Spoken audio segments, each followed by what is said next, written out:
Salut les turfeuses, salut les turfeurs, bienvenue pour un nouveau pronostic de Benoît Requin. Merci pour vos likes, pour vos commentaires, n'hésitez pas à vous abonner pour recevoir tous mes pronostics tous les jours et pour accéder à tous mes tickets pour la course du Quintet, vous avez deux moyens, par mon site internet Benoît Requin ou par le bouton rejoindre.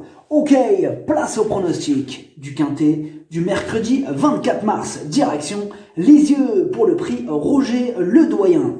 Trot attelé, 2725 mètres, 16 partants, réunion 1, course 1, indice de confiance 3 sur 5. Un Quintet à l'envers ou à l'endroit, les deux scénarios sont possibles. Bon alors là, il y a plusieurs favoris douteux dans ce Quintet, mais il y a aussi des éléments de qualité très réguliers. On va voir ça ensemble. Petit retour sur le Quintet du mardi 23 mars. Dans mon pronostic, je vous ai donné le tiercé, le quartet, le Quintet, le multi, bref, la totale, ça fait plaisir.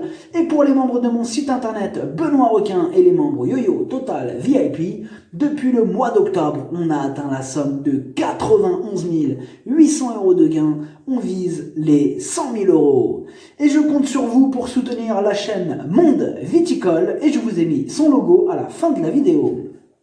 Vous avez deux moyens pour récupérer mes tickets pour la course du Quintet, par mon site internet Benoît Requin ou par le niveau Yo-Yo Total VIP en passant par le bouton rejoindre. Ok, c'est parti, on commence le pronostic et on commence avec le numéro 1. Et oui, Déol, c'est le moins riche de la course, mais il est en pleine forme. Il enchaîne les victoires, il reste sur une belle 3e place. Une fois de plus, il va défendre chèrement ses chances. Et on écoute Antoine Lérété. Je ne pensais pas pouvoir courir et oui Déol dans cette épreuve avec ses gains, mais le lot s'est bien creusé. Il est resté en pleine forme depuis ses belles prestations de l'hiver. Il retrouve un parcours à main droite qui le favorise. Il a déjà gagné à Lisieux. Certes, on affronte les jeunes, mais il me paraît tout à fait capable de disputer activement l'arrivée. Le numéro 2, Frenchman, lui aussi à la pêche, il a remporté sa dernière course et puis ses 4 dernières sorties sont excellentes. Bon, alors il monte un petit peu de catégorie, mais il fera encore de son mieux pour obtenir le meilleur classement. Et on écoute Julien Dubois. Le changement d'environnement par rapport à Paris-Vincennes n'a pas fait de mal à Frenchman depuis le début de l'année. Il trouvait une opposition dans ses cordes à Agen et a pu s'imposer sûrement. Ici, l'adversité est plus forte. Il a conservé un très bon niveau de forme. Il faudra peut-être courir à l'économie encore que je n'ai pas de plan préétabli. Il devrait bien courir. Le numéro 3, Frégate Méloise. Et encore une qui est dans une forme olympique. Elle reste sur une belle victoire. Elle fait quasiment l'arrivée de toutes ses courses. Elle est bien engagée. Elle s'annonce redoutable. On écoute Pierre Belloche. Frégate Méloise a réalisé un très bon meeting d'hiver et a confirmé par sa victoire à Caen. Suite à cela, j'avais prévu de l'arrêter, la mettant notamment au paddock. Elle est parfaite en ce moment, ce qui m'incite à la présenter, d'autant qu'elle découvre un engagement intéressant en tête. Elle est maniable et peut s'adapter à différentes tactiques. Elle détient une première chance. Le numéro 4, Dutiful, il reste sur 2 échecs consécutifs. Bon là, ce mercredi, il garde ses chaussures et c'est son entraîneur qui est au sulky. Ça ne sent pas la course visée. Et on écoute du coup Pierre-Alain Renwalt-Boulard. En dernier lieu, Dutiful a volté sur 2 foulées de galop. Du coup, il s'est retrouvé derrière et la course était pliée. C'est une performance à effacer. Il est gentil et va aussi bien à droite qu'à gauche. Il va plus faire une course au moral, à l'économie. On ne peut pas tout courir offensif. Déférer des 4 pieds à chaque fois, c'est difficile. Il n'a pas assez de marge.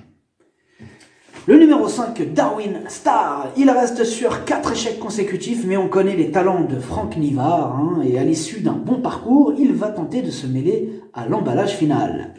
On écoute Dominique Loquemeux.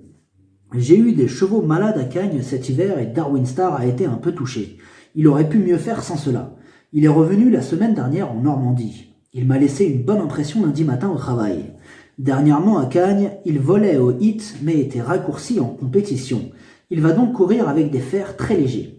Il est à l'aise à main droite, il peut disputer l'arrivée. Le numéro 6, Cheyenne de Calvi. Elle reste sur 3 bonnes sorties au trot monté, mais attention, elle arrive quand même aussi à briller au trot attelé. Elle a d'ailleurs déjà réussi sur ce parcours et sera déférée des 4, bien placée au premier poteau. Attention à elle. Et on écoute Michel Dabouy. Le fait d'avoir couru sous la selle a sans doute amélioré Cheyenne de Calvi dans sa mise en jambes. Je la préfère à l'attelage, personnellement. Elle s'est assagie dans les premiers mètres et c'est l'occasion de la présenter dans cette spécialité.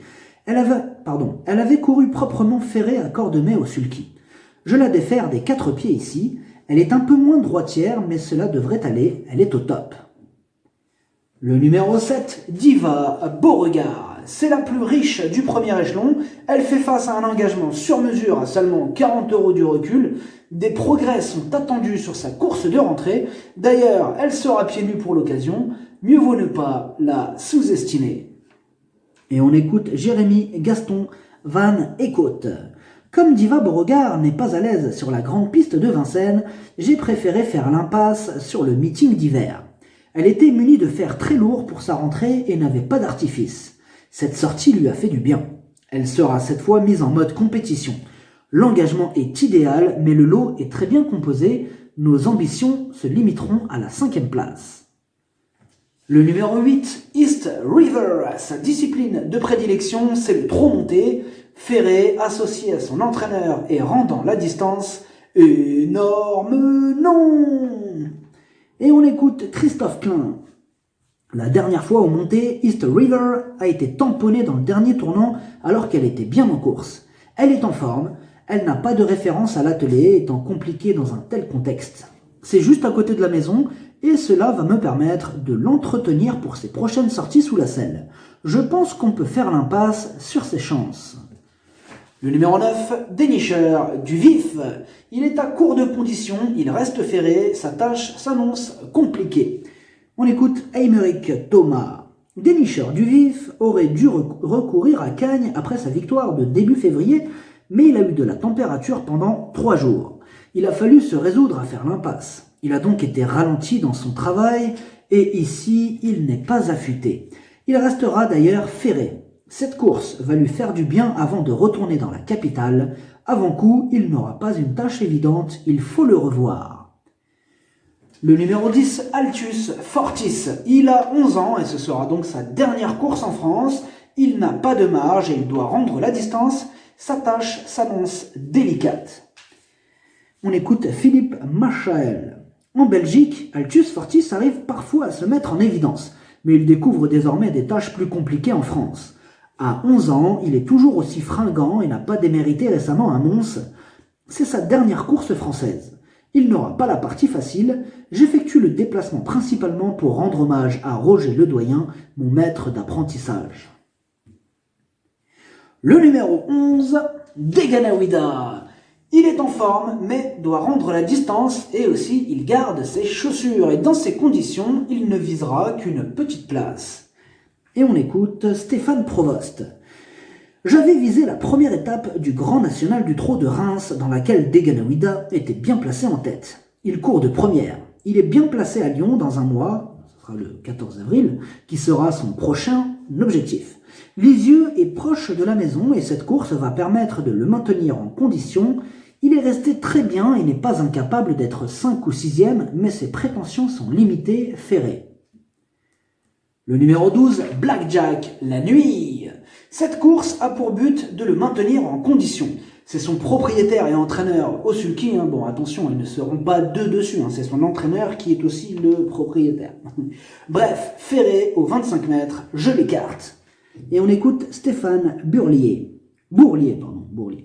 Après une bonne saison en 2020, on a accordé un break à Blackjack la nuit.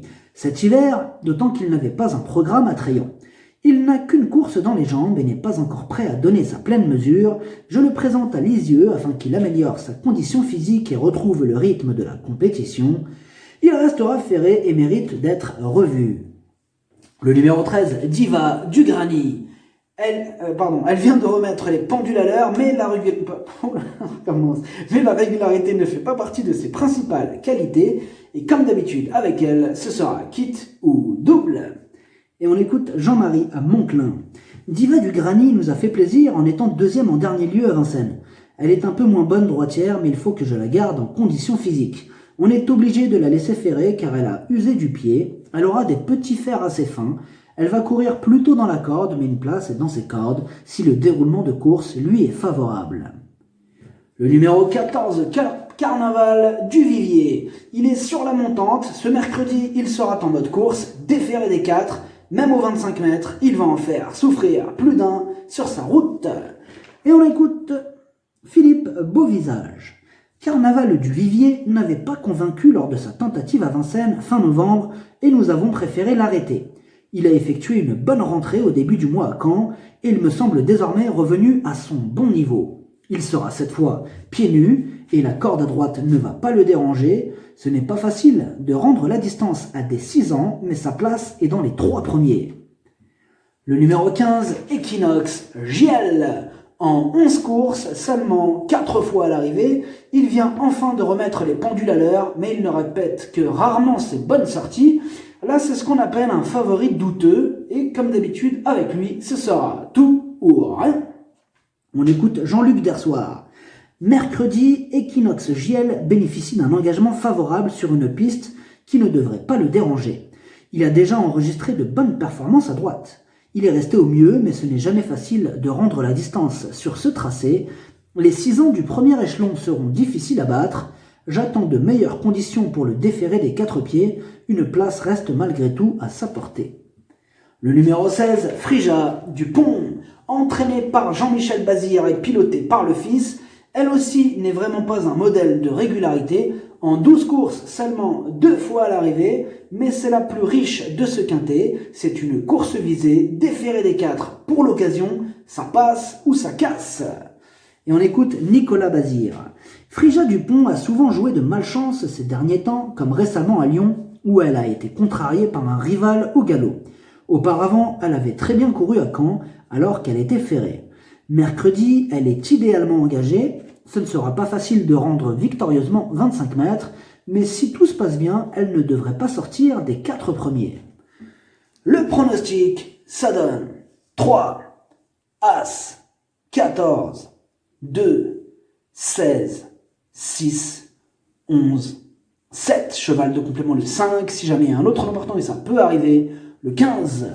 Merci d'avoir suivi cette vidéo, n'hésitez pas à vous abonner pour recevoir tous mes pronostics tous les jours, et pour accéder à tous mes tickets pour la course du Quintet, vous pouvez passer par mon site internet Benoît Requin ou par le bouton rejoindre sur le niveau Yo-Yo Total VIP. À jouer avec modération. Bonne chance, chopez-le moi, ciao.